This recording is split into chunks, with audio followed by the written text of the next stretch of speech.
Hello there, and welcome to 10 tips and tricks for beginners in Diplomacy is Not an Option.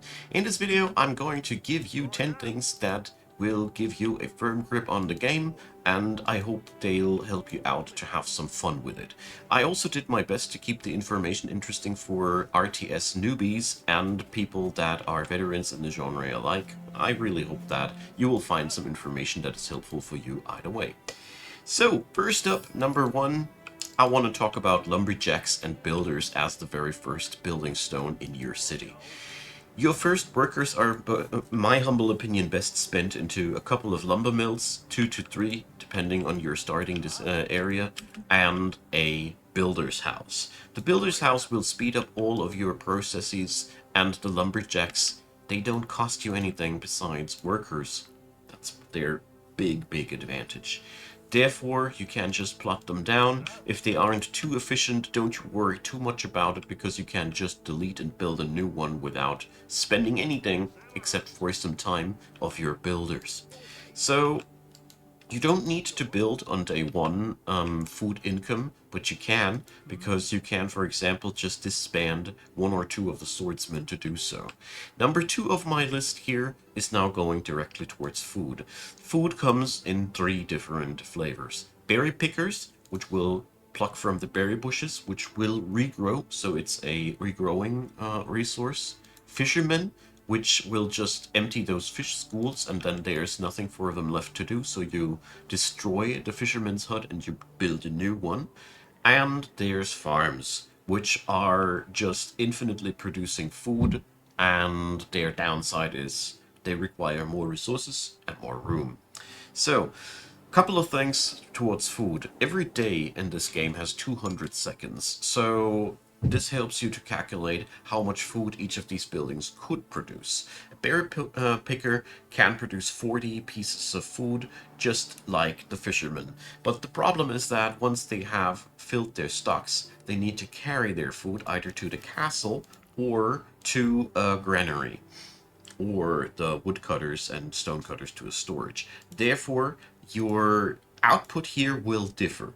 The rule of thumb is very simple. You want to overproduce a little bit over your daily food consumption, but not that much more, but also not that much less, because troops out of the barracks cost you food. So if your overproduction is too small, you will have a problem on days where you recruit too many troops, and you will have famine the day after. So you want to overproduce a fair bit, so you have some leeway to recruit some troops. Number 3 goes on now over to houses and workers, because once you have settled down on a couple of berry bushes, berry pluckers, and fishermen in the beginning, your next job is to build houses. I personally would recommend you to build as many houses early on as you can provide food for, but don't neglect your other building projects for it. It's a bit of a balancing problem, but well, you will surely get a feeling for it over the course of the time. Basically, that's the point here. You want to build as many houses as you can afford, but only as many before they stop slowing you down in your daily progress and fortifications and expansions and such. Houses are personally always built in clusters like this. So you build a donut, so to speak, and in the center, a city fountain, which allows you to get a +1 of the people living in there. Then, in the center of a couple of clusters, a tavern to lower the food costs a little bit. Houses and workers are your next important step, and after that, you can set up yourself a barracks and start producing troops. But this order of events is really helpful, as it will make sure that your resource production and your expansion of the city will always have the proper fuel to work with, and usually I end up having overproduction of workers and food at the end of the day, but that is good, because that means you could expand much harder. Now, number 4 brings me directly to the next point: logistics and expansion. First up, let me introduce the granaries and the storages to you. Storages and granaries basically belong everywhere where you produce resources. They not only store stuff for you, they also act as drop-off points for your gatherers. So our Woodcutters, for example, would appreciate one further stockpile here, so they can drop off their stuff here instead of walking to the castle each time. At this point of the game, you should really try to grab everything that you can. There is literally no reason not to grab all the stone deposits and such, and all the woods should be lumbered. The only thing that you should always produce enough on the side are soldiers to keep yourself safe and to explore the world. Here again, the balancing act is to get yourself as many workers as you possibly can while maintaining your safety and your expansion. This is your task, and there's no one-size-fits-all solution to this. This is basically the main challenge of the game.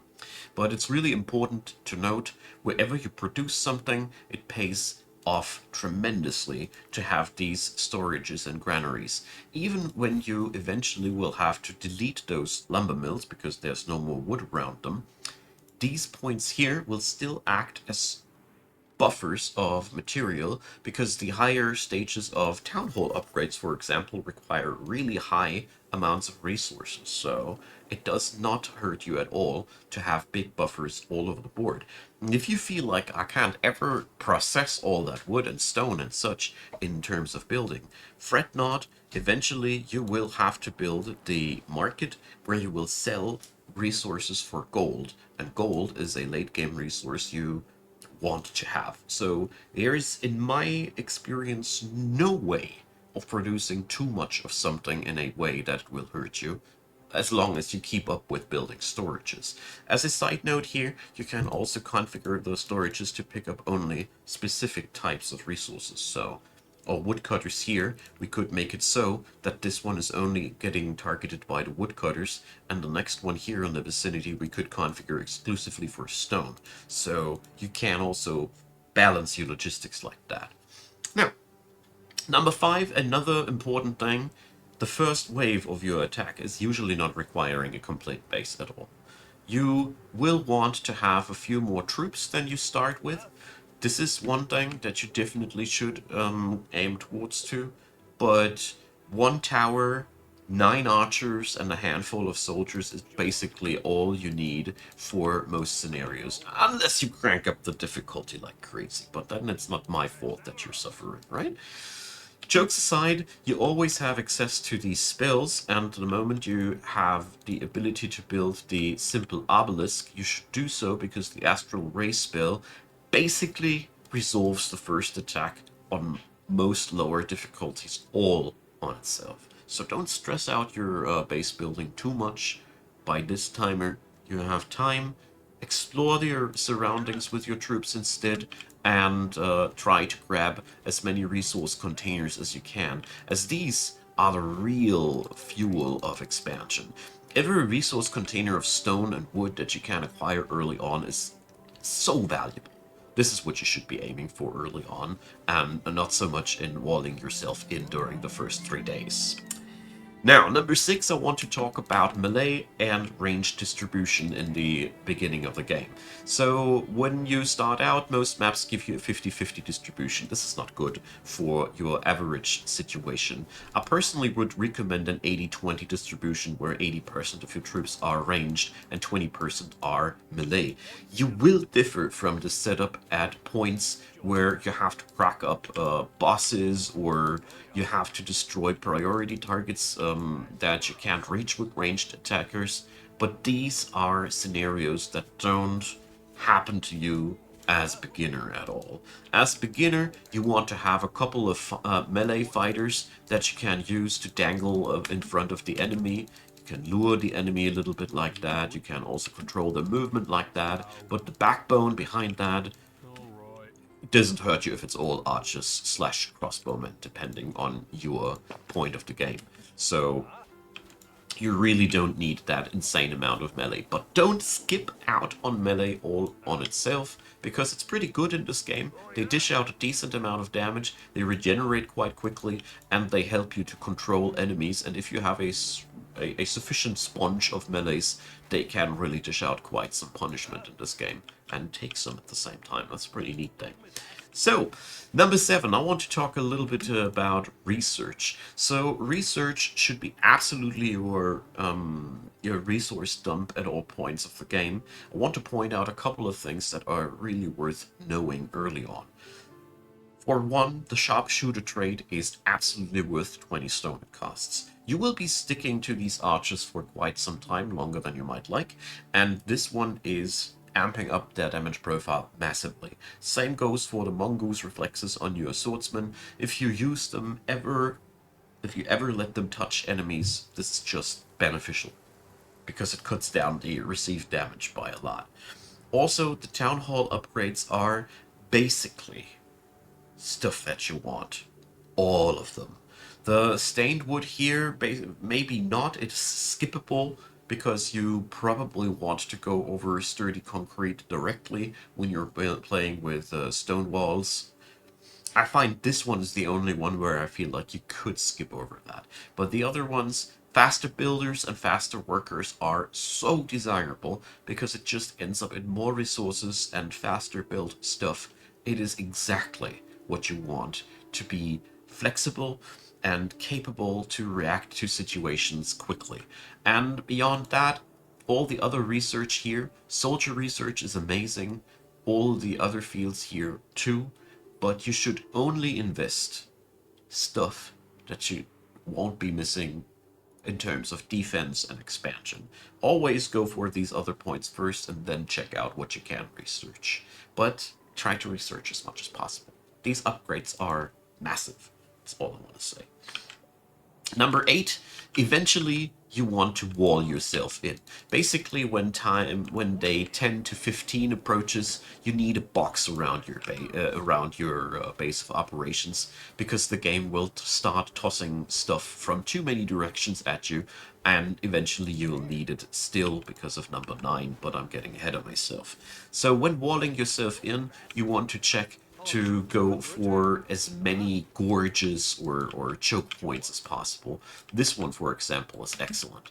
But when you go for walls, try to make it so that you don't lock yourself off of the ability to build a quarry where you can't build one. This is, by the way, in my experience, one of the most challenging things, to find the spots where you're not blocking yourself off of the deposits. But when you wonder where to draw the walls, draw them always as far away from your citizen centers as possible. These should be located as close to the core as possible, and leave some room for your soldiers to move around, but don't overscope.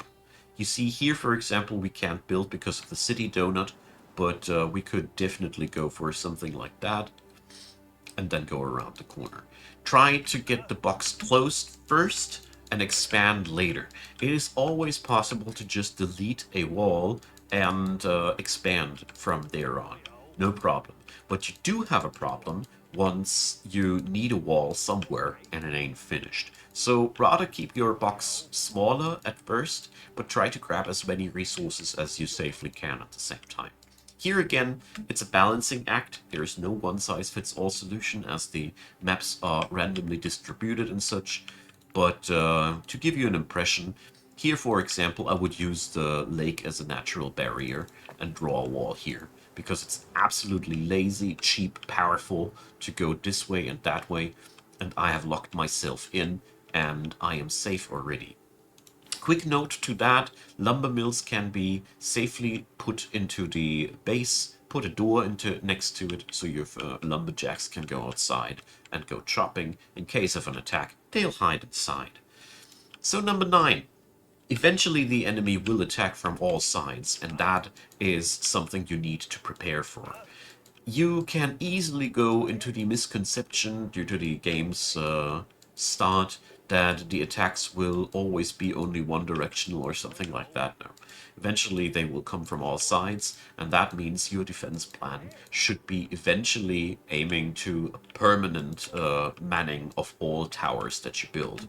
Speaking of towers, towers are what you should always build in between the walls to get yourself a bonus on ranged attacks, because towers not only increase your range, they also increase the firing rate of the archers on top of them, so it is just massive, a massive bonus at all ends. Mind you also that a wooden wall can also hold a archer.